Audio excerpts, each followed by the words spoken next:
What is up, and welcome back to Beyond the Arc with Brandon Silvers. As always, I am your host, Brandon Silvers. All right, there are leaves on the ground. The temperature has a slight chill to it, as much as global warming will allow. And there's pumpkin spice on the menu, which means it is fall, and fall means playoff baseball. So we got to talk about that and also look back at the season that was.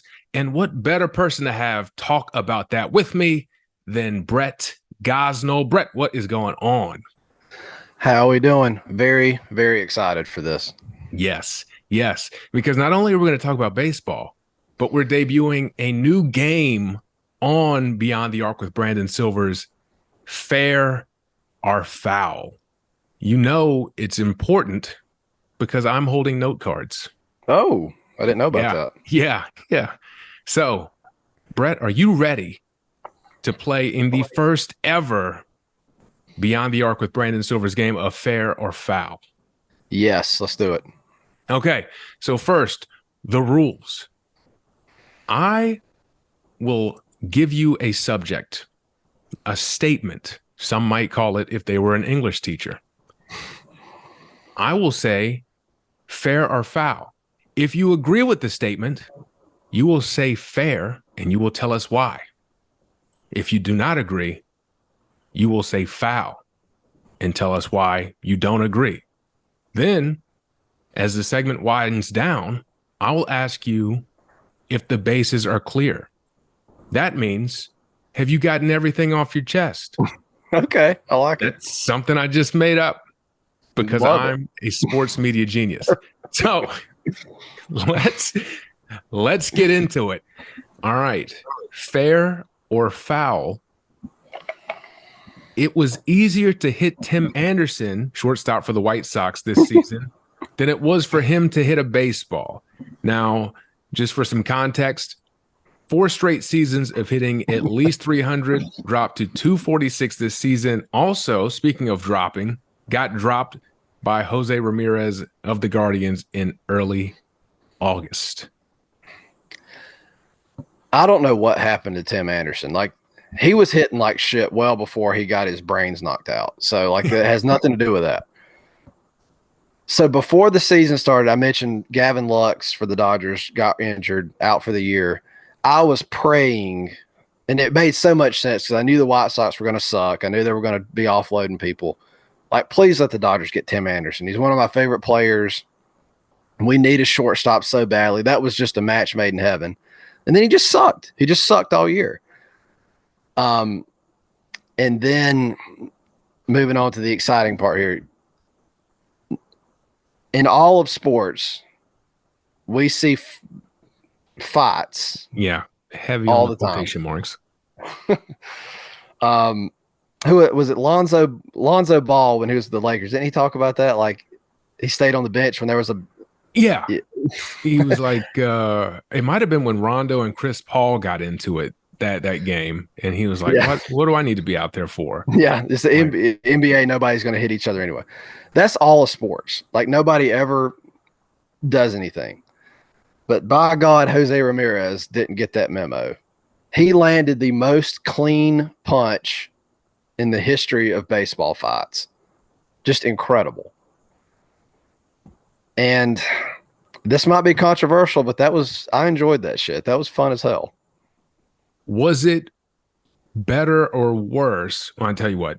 First of all, fair or foul, is it easier to hit Tim Anderson than it is for Tim Anderson to hit? That was the statement. It's easier to hit Tim Anderson. Yes. We're still working out the kinks. Okay. Now, a bonus fair or foul. Jose Ramirez's punch was better than Roughneck Odor's punch on Jose Bautista. Bautista. Better. It was better. And that's saying a lot because Rougned Odor. Sorry, guy. Yeah, there you go. Shit, he might come, I'm sorry. Okay. That was, at that time, that was the best punch I've ever seen. And yeah, Jose Ramirez, I mean, it was, I don't know if it was the result was better because it put the guy on the ground. It was kind of a wild, like overhand hook that was a little bit lucky that it landed, but the result, you can't argue with the result. You'd I rather be mean, lucky than good, especially in that scenario. yeah. But I mean, think of all the benches clearing brawls that we've had over the years. We've never seen that many people actually a punch really land. Yeah. It's exceedingly rare. When did you And know that Anderson was in trouble when you're watching the replay? I thought he was going to win the fight. He squared up so confidently. He looked so good.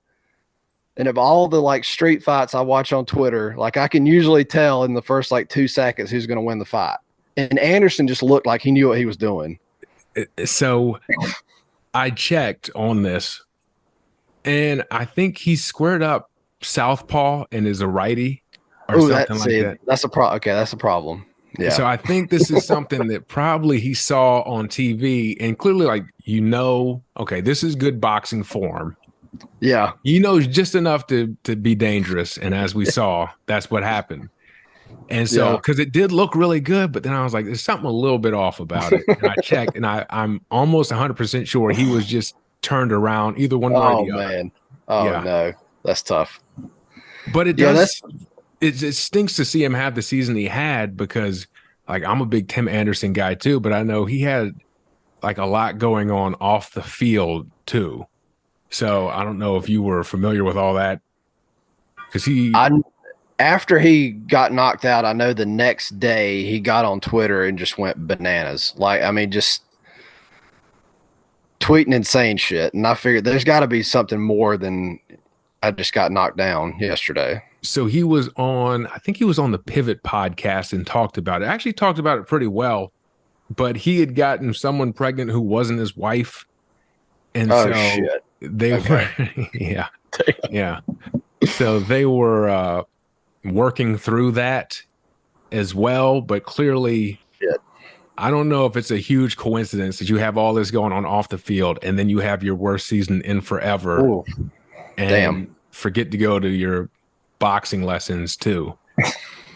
So I had no idea. That's crazy. Yeah. Man, I can't handle the kids that I have with my wife. I can't. So, you couldn't imagine having extras. Jesus Christ. Yeah, and hitting a baseball too. Yeah, exactly. So yeah, I think this is me speculating, but shit, what do we do here? I think that probably had a large role in playing in how bad he was this year. Because I mean, how do you even? Let's be for real. Yeah, that's rough. That's tough. So, what do you think about baseball fights in general? First of all, there's a joke in here somewhere about Tim Anderson and a lack of protection. But secondly, I think fighting in sports in general is pretty stupid. And I think that baseball fights, I feel like baseball's probably had the best fights of all the sports, though. Like, I think coming from basketball, we never want to fight. I famously never wanted to fight, too, because I'm throwing a punch, something I'm not trained to do, with my shooting hand.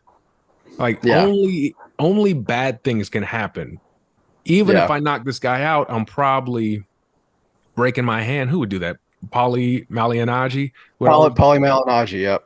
He would always do it. So I'm like, man, I might throw a chair or something, but to use my own body in combat seems crazy. But I do like the fact that, like, baseball players will get after it. Yeah.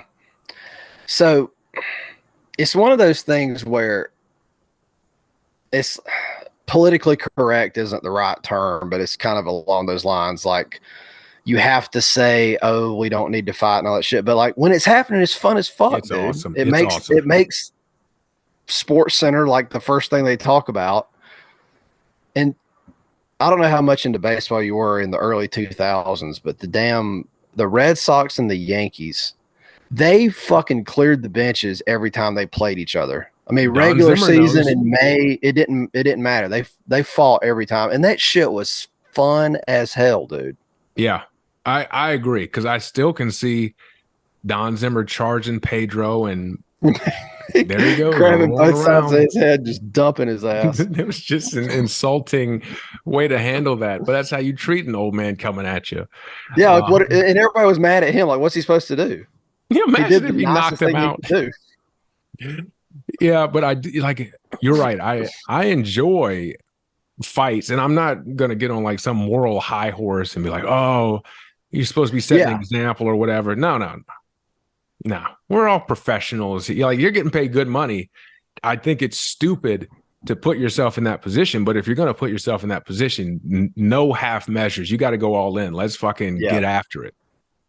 Well, it was so hypocritical when you'd have all these guys on Baseball Tonight and shit like, oh, there's no room for this in the game, yada yada. And like that's well, why are y'all talking about it? Why are you Exactly. leading? Why is the ticker on the bottom talking about Red Sox Yankees fight again? I mean, Exactly. It's just hilarious.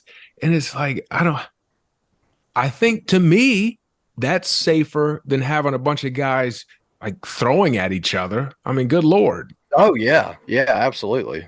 So instead of doing that, just have them square up and let's go nuts. Yep.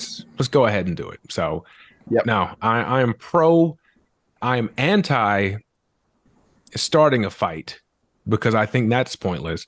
But I am pro if we're gonna start a fight, then we got to fight. That is how I was raised, sir. Yep. So there we go. Well, are the bases cleared? Bases are clear. Boom.